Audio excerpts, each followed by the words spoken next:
The Storm Tracker 2 team, where we track storms. Chilling with the queen, her name is Gail King. Hey! CBS Morning. CBS Morning. CBS Morning. CBS Morning. CBS Morning. CBS Morning. CBS Morning. CBS Mornings on CBS and where else? Paramount Plus. See you at 7. CBS Mornings. I want a mug. Yeah, good mug.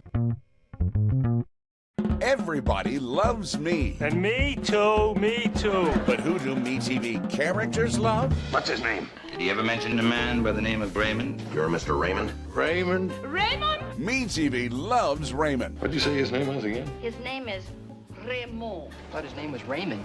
Raymond. And everybody loves Raymond. Yeah, it's all about you, Raymond. That's my Raymond. Watch on WKTV 2.4 and on Spectrum Cable Channel 1245. Lead Car Honda of Yorkville is proud to serve those who served with the 3rd annual Thank a Veteran Breakfast, Saturday, February 14th at the Utica Elks Lodge. Every veteran in attendance will receive a free breakfast as a thank you for their service. $10 donation for all non-veterans. Join us from 9 a.m. to noon for coffee, eggs, bacon, sausage, the works. All proceeds benefit the Dwyer Coalition of Military Veterans and Families. The 3rd annual Lead Car Honda of Yorkville Thank a Veteran Breakfast, brought to you by these fine sponsors and WKTV News Channel 2. Where the news comes first. You're watching News Channel 2 at sunrise.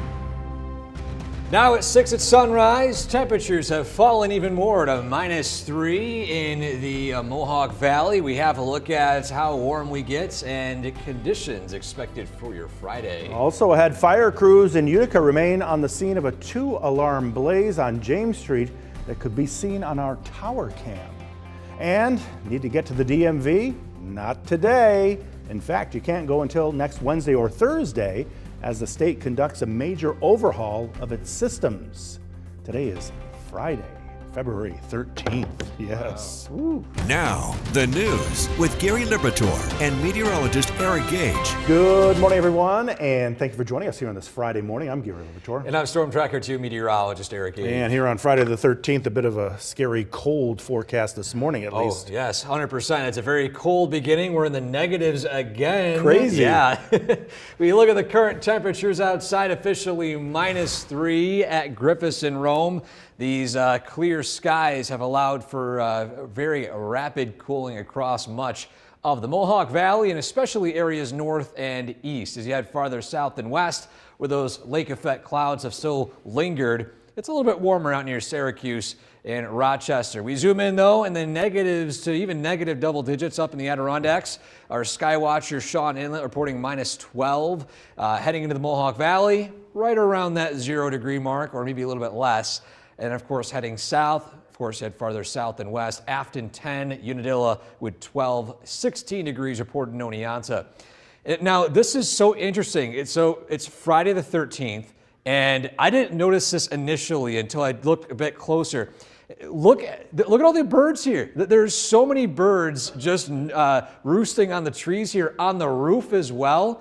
I guess this morning must be a certain theme of Friday the 13th, which allows all these, appears to be crows, I think, or ravens, you name it, just enjoying the trees there. But Yorkville Battery Live Radar, pretty dry out there this morning. Today's highs will be climbing into the 20s with dry weather.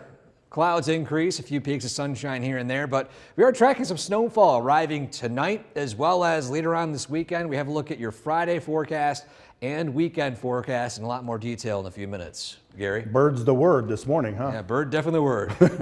Eric, thanks. Well, fire crews in Utica battled a 2-alarm blaze that could be seen on the News Channel 2 tower cam last night.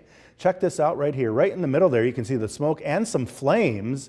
This was right around 7 o'clock last night, again, seen from way up here on Smith Hill. Utica Fire Chief Scott Ingersoll tells us the fire started in the basement of this home.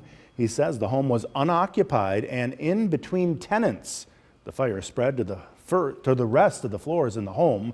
Crews worked inside to knock down the flames. Luckily, no one was inside when the fire started and no one was hurt. The cause is still under investigation. In fact, crews were on scene there well into the overnight hours. And the exact cause of the fire at the Twin Rivers Paper Company in Little Falls is still under investigation this morning. This is on West Main Street. We're told crews arrived around 2 yesterday afternoon.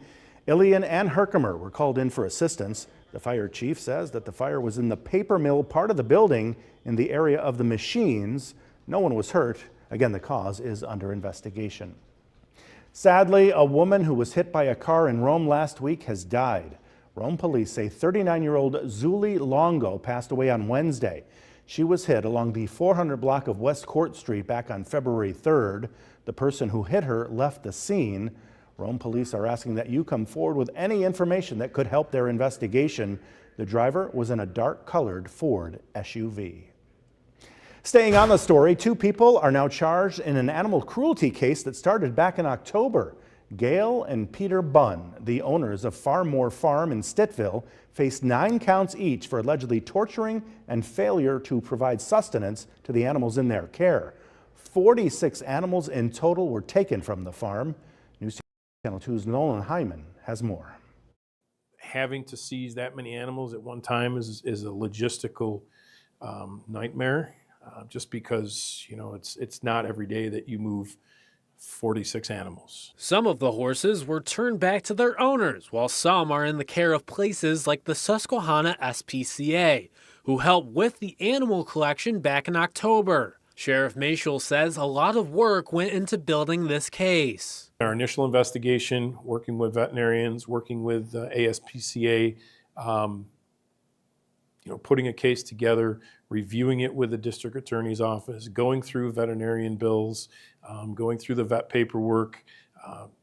There's a lot to this. When they were seized, the horses specifically get scored on their condition by a certified veterinarian. Some of them were emaciated, very thin. Others had hooves that weren't trimmed. And if they're not trimmed on time, in time or on a set schedule, they will begin to curl up. They become very painful. Including this case, the sheriff's office has seized more than 70 animals in 2025. 2025 has been a very challenging year for us when it comes to animal abuse. The previous contract with Central New York SPCA expired with Oneida County. It was